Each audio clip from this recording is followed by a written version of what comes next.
Vamos a hablar de, pues sí, todo esto se va moviendo cada minuto. Vamos a empezar por lo primero. El presidente de Perú, Pedro Castillo, habría disolvido el Congreso e instaló un gobierno de excepción. Esto cuando los legisladores se disponían a votar la destitución. Vamos a ver primero el primer mensaje que lanza Pedro Castillo anunciando la disolución del Congreso. Vamos a ver. Atención al reclamo ciudadano. A lo largo y ancho del país, tomamos la decisión de establecer un gobierno de excepción orientado a restablecer el Estado de Derecho y la democracia, a cuyo efecto se dictan las siguientes medidas. Disolver temporalmente el Congreso de la República e instaurar un gobierno de emergencia excepcional. Convocar en el más breve plazo a elecciones para un nuevo Congreso con facultades constituyentes para elaborar una nueva Constitución en un plazo no mayor de 9 meses. A partir de la fecha y hasta que se instaure el nuevo Congreso de la República, se gobernará mediante decretos ley. Se decreta el toque de queda a nivel nacional a partir del día de hoy, miércoles 7 de diciembre, del 2022, desde las 22 horas hasta las 4 horas del día siguiente. Se declara en reorganización el sistema de justicia, el Poder Judicial, el Ministerio Público, la Junta Nacional de Justicia, el Tribunal Constitucional. Todos los que poseen armamento ilegal deberán entregarlo a la Policía Nacional en el plazo de 72 horas. Quien no lo haga comete delito sancionado con pena privativa de la libertad que se establecerá en el respectivo decreto ley. La Policía Nacional, con el auxilio de las Fuerzas Armadas, dedicarán todos sus esfuerzos al combate real y efectivo de la delincuencia, la corrupción y el narcotráfico, a cuyo efecto se les dotará de los recursos necesarios. Llamamos a todas las instituciones de la sociedad civil, asociaciones, rondas campesinas, frentes de defensa. Bueno, esta parte del llamado que hace el presidente de Perú, Pedro Castillo, prácticamente de manera inmediata se da ya la respuesta de lo que se tenía previsto allá en la Cámara. El Congreso peruano destituye al presidente Pedro Castillo por permanente incapacidad moral. Vamos a ver el momento en el que se dio eso. Votación cerrada. Han votado a favor 101 congresistas.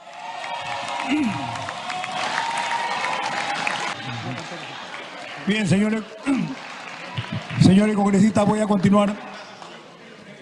Bien. Votos en contra, 6.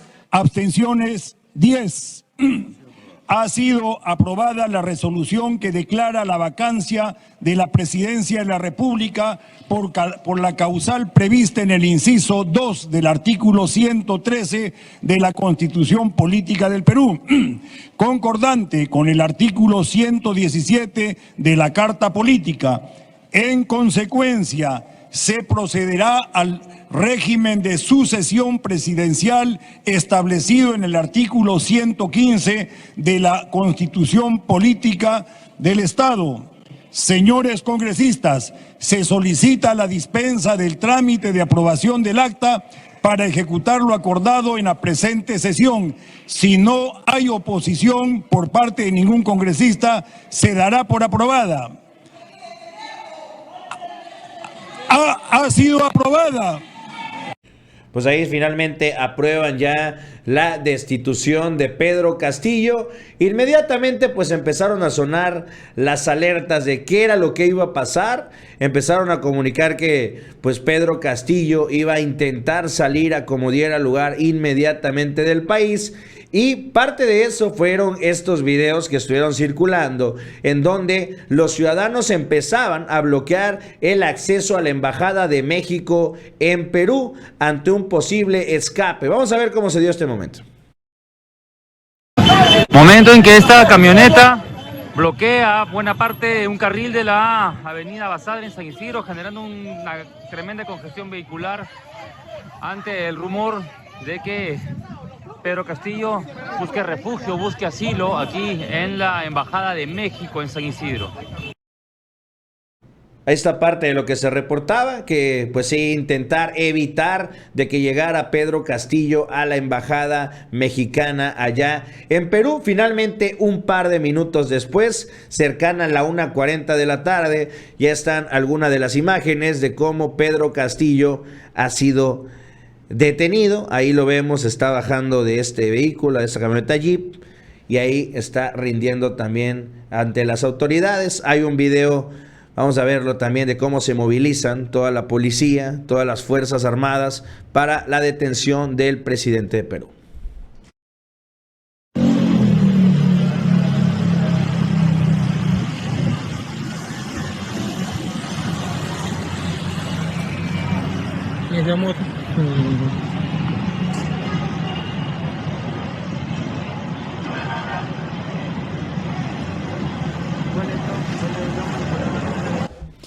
Bueno, pues así la crisis política que se está viviendo en el Perú, allá en Sudamérica, en una nueva etapa, o sería tal vez para muchos la resolución final de un conflicto que ya tiene varios meses allá entre el presidente Castillo y el Congreso, que tengo entendido era ya creo que su tercera vez que estaban buscando la destitución. Ya lo habían intentado antes, pero no habían podido conseguir las 2/3 partes. En este caso, me queda claro que Castillo recibe la información de que la votación iba a salir adelante y en último momento trata de detenerlo disolviendo con la disolución de este Congreso y bueno, pues toma él la decisión, hace el anuncio. En un principio incluso se mencionó que tras este anuncio o junto con este anuncio Castillo tenía el apoyo de las Fuerzas Armadas allá en Perú, con lo cual también se podría mantener el orden y la gobernabilidad. Viene la reacción en el Congreso de Perú, se da ya también la destitución, ya con este anuncio, ¿no? Y una vez que se toma esta decisión en el caso del Congreso, pues hay creo que un par de horas de incertidumbre más o menos que se da, en que no se sabía qué es lo que iba a suceder. Luego la Suprema Corte, lo que es la Suprema Corte de Perú, que tiene un nombre en especial, decide que el Congreso es el que tiene la razón y que se tiene que validar la destitución de Castillo, y con esto pues ya no es válida la indicación de la disolución del Congreso, y entonces es cuando ya las Fuerzas Armadas, ya cuando las fuerzas del orden se salen del control de Castillo, y entonces ahí es donde viene ya todo esto, ¿no? La posibilidad de que Castillo vaya a la embajada. Y de ahí, pues algunas versiones señalan que el propio Castillo decidió entregarse. Esas son algunas versiones que están circulando en estos momentos. La verdad es que tiene muy poco que sucedieron estos hechos allá en Perú. Pero bueno, ya él está detenido. Se menciona que la vicepresidenta es la que estará tomando el poder. Y pues al final de toda esta historia estamos viendo cómo una élite política, que es la que está en el Congreso, se está imponiendo al voto ciudadano, que es el que llevó a Pedro Castillo a la presidencia, porque eso es de lo que estamos hablando. Estamos hablando de que ahí están pasando por encima, literal, de la democracia. Y si bien en este sistema de contrapesos, pues es válido que también el Congreso haya tenido este voto de la derecha y que el Ejecutivo tenga el voto de la izquierda, pues la idea también es que dentro de los contrapesos ningún poder pueda superar al otro, que es lo que terminó sucediendo ahorita con el Congreso, sobre todo porque pusieron de su lado al Poder Judicial, allá a la Suprema Corte. Entonces, este es un escenario pues relativamente similar, parecido a lo que sucede en México. Aquí no tiene las 2/3 partes del Congreso, pero si eso llegara a suceder, realmente, pues sí, se buscaría una situación, porque esta es la estrategia. Al no tener los votos para ganar la presidencia, pues se están quedando con la presidencia a la mala. Ahora, esto sucedió en Bolivia, ¿eh? Es la misma historia. Sacan a Evo, ¿no? Viene ya la interina viene la elección y se ratifica el voto al grupo de Evo Morales. Entonces, eventualmente esto puede terminar en una situación similar, en donde, llegadas las nuevas elecciones, se ratifique el voto por el partido de Pedro Castillo. Y con esto, finalmente, también se vaya resolviendo una vez más a su favor todo este tema, por el apoyo de la gente, por el apoyo del pueblo, que sigue teniendo la mayoría. Obviamente esto todo es un proceso. En el caso de Evo creo que fue casi un año, en donde, ¿cómo se llamaba esta señora de Bolivia? Que finalmente terminó tras las rejas, ¿no? Está actualmente detenida por usurpación de poderes. En fin, la verdad es que allá fue una historia de cómo la democracia se impuso a la élite. Y ahora, en el caso de Perú, pues viene este reto. Yanine Áñez. Yanine Áñez, cierto. Viene este reto de en que la democracia, el pueblo nuevamente tendrá que salir a las urnas para imponerse a la élite. Mientras, el evento que anunció el presidente López Obrador, porque ya él tenía ya había pedido permiso al Senado, ya tenía comprado los boletos, ya estaba haciendo las maletas, pues ya anunció Marcelo Ebrard que esto se va a posponer. Evidentemente no hay condiciones para organizar ninguna reunión allá en Perú. Pues ni siquiera se sabe qué va a suceder todavía, ¿no? ¿Quién estaría ocupando ya esta posición? Todavía tiene que tomar protesta la vicepresidenta, etcétera, etcétera, etcétera. Y evidentemente no es momento para hacer este tipo de encuentros. Entonces se pospone esta Alianza del Pacífico, este encuentro, y la sesión de la estafeta, que es lo que se iba a dar, se iba a entregar por parte del presidente a Castillo. Entonces, pues ahí va este tema, ¿no? Ahora en Perú, algo similar a lo que se vivió en Bolivia, y a esperar las resoluciones y a esperar que vaya avanzando todos estos procesos constitucionales, ya ahora tras la destitución y la detención de Pedro Castillo. Se tiene previsto, según comentan ahí también en las redes sociales, que tome protesta Dina Boluarte, la vicepresidenta de Perú, en las próximas horas. Asumirá la presidencia tras la destitución de Pedro Castillo. Ahí también lo que comentan es que, pues lógico, ella se pronunció en contra del golpe de Estado. Ahí finalmente, pues esta dama, Dina Boluarte, sería la próxima presidenta de Perú en las próximas horas, la primer presidenta de Perú. Ahí no sé si es muy honroso llegar al cargo de esta forma, pero finalmente ahí está lo que se sabe hasta el momento. No ha habido mayores pronunciamientos más que estos videos y estas imágenes de cómo ha sido detenido Pedro Castillo. Vámonos al siguiente tema, Mau. Vamos a hablar de algo que se dio el día de hoy en la conferencia mañanera, y es que el presidente reconoció pues un error, fue su culpa, así lo aseguró, el acercarse, el traer al movimiento a Lili Téllez. El presidente López Obrador reveló cómo impulsó la carrera política de Lili Téllez en el 18 como candidata para Morena en el Senado de la República. Afirmó que sin hacer nada se convirtió en su adversaria más furibunda. Durante la conferencia de prensa matutina, el mandatario afirmó que a pesar de que las televisoras utilizaron el atentado que sufrió la panista en el 2000 para afectar su campaña rumbo a la jefatura de gobierno del Distrito Federal, decidió invitarla en el 2018. A pesar de ese antecedente, le dije a Durazo: oye, si van a invitar gente de la sociedad civil, ¿por qué no invitas a Lili Téllez? Yo fui el responsable de eso. Él se quedó sorprendido. Esa es la historia, relató el presidente en Palacio Nacional. El titular del Ejecutivo admitió que dicha decisión fue un error. Sin embargo, dijo que no se siente mal porque él no actuó de mala fe. Vamos a escuchar lo que dijo el mandatario nacional.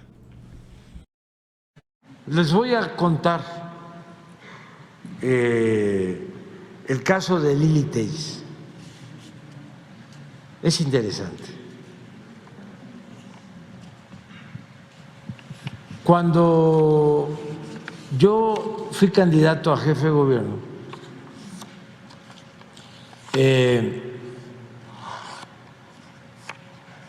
estaba yo bien posicionado y me hacen una entrevista acerca de si iba yo a dejar a algunos funcionarios que tenía el ingeniero Cárdenas y Rosario Robles, que sí iba yo a dejar a algunos. Y dije, sí, tengo pensado dejar a 2,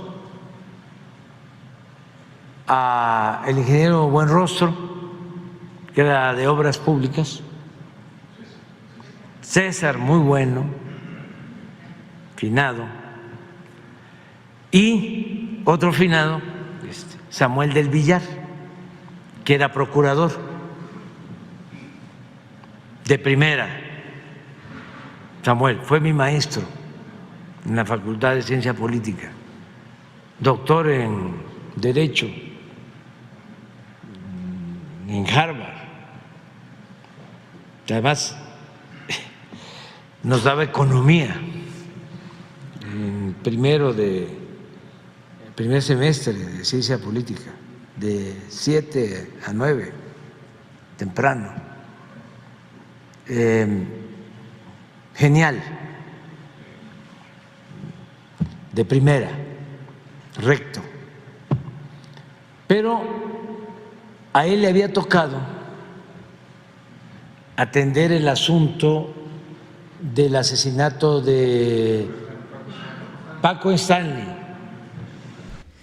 Bueno, pues es la confesión del presidente López Obrador, pero es que ahorita, bueno, ya mirando para atrás se ve de una manera distinta que cuando se mira hacia el futuro.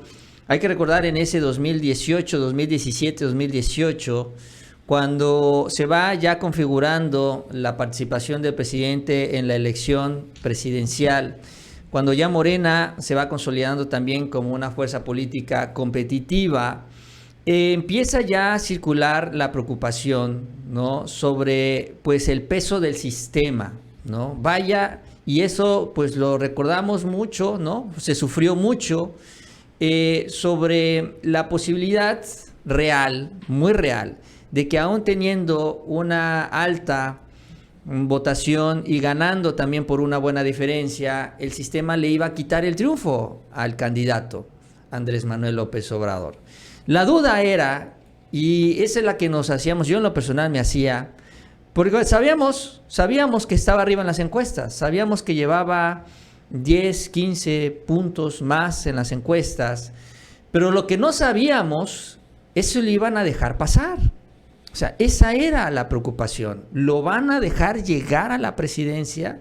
Si ahorita miren lo que están haciendo con Pedro Castillo cuando es presidente, ahora imagínense con un candidato. Y ya se la habían aplicado una vez. Ahí está lo del asunto del 2006, donde se acercó más. Y en el 2012, donde también, pues también como que no le permitieron ni siquiera acercarse, ¿no? Ya de plano ahí sí lo dejaron mucho más atrás. Entonces la duda era esa. Y en el medio de esa duda el presidente, entonces candidato, lo que hizo fue sumar. Vamos a sumar. Vamos a tratar de sacar la mayor cantidad de votos, de tener la diferencia más grande posible que se tenga con la oposición, para que realmente sea difícil, virtualmente imposible, que nos puedan quitar el triunfo. Y en medio de todo esto se da estas invitaciones, se suma también a la oposición. ¿Por qué? Porque el presidente también tenía claro que él alcanza hasta un techo, ¿no? Tienes también a tus seguidores, tienes gente que piensas como tú, y finalmente llega a un punto en el que llegas ya al máximo. Y entonces, al sumar a este tipo de personajes, también empiezas a sumar a los grupos que están con ellos o que piensan como ellos. Por eso es que el presidente también abre el abanico, por eso es que llegan personajes como Lili Téllez, Germán Martínez, por eso es que también se ocupó en que Ricardo Monreal no se fuera a la oposición, porque la estrategia era sumar, reventar el sistema con esta gran diferencia en la votación, que finalmente se logró, se consiguió. Y entonces, bueno, pues ya Y efectivamente llegaron algunos, porque hay que decirlo, son los pocos los que han traicionado al movimiento. Llegaron muchos del PRI, llegaron muchos del PAN, llegaron muchos del PRD. Incluso ahorita se cuestiona y algunos dicen, es que a ellos les dan las candidaturas. Bueno, es que ellos llegaron también. Varios de ellos llegaron con el presidente en 2018 y están ya en Morena. Y sí, estaban en el PRI, estaban en el PAN y estaban en el PRD. Entonces, así se conformó Morena, pues. Así fue como lo decidió el presidente, también en este afán de sumar a este proyecto político de la Cuarta Transformación. Y sí, algunos traicionaron, y sí, se cambiaron incluso de regreso, se fueron a otro partido, y sí, por alguna razón que también incluso el presidente cuestiona, dice, no sé por qué Lili Telles se convirtió en una de las principales críticas hacia mi persona. Pues sí, la verdad, quién sabe por qué. Después de que le abrió las puertas y le dio la oportunidad de llegar al Senado, ok, traiciona, vete del otro lado, pero este que también se lanza con una hazaña que ya hasta le amenazó de que lo va a meter a la cárcel, le aplicaría la misma de Pedro Castillo prácticamente, ¿no? Entonces, eso es la confesión que hace el presidente. Es interesante, sobre todo porque ahorita ya no se necesita traer a políticos de otro partido, pero lo que sí se necesita es sumar a todos los que están al interior del movimiento. Ya hablábamos de las encuestas hace unos minutos, lo importante que va a ser, bueno, definir al ganador, pero que el ganador sume a los aspirantes que van a quedar fuera. ¿Cómo los va a sumar? Bueno, una de las ofertas son los cargos políticos, cargos de poder, que es finalmente lo que buscan también en esta carrera hacia el 2024, pero en general también sumar a todas las corrientes que están participando en el movimiento. Ahora estamos en esa etapa. Ya no hay que traer más Lili Telles, ya no se necesitan más Lili Telles. Ya el partido, el movimiento ya está nutrido de muchos personajes multicolores, si lo quieren ver así. Pero ahora hay que trabajar en esto, en cuestionarlo cada vez más.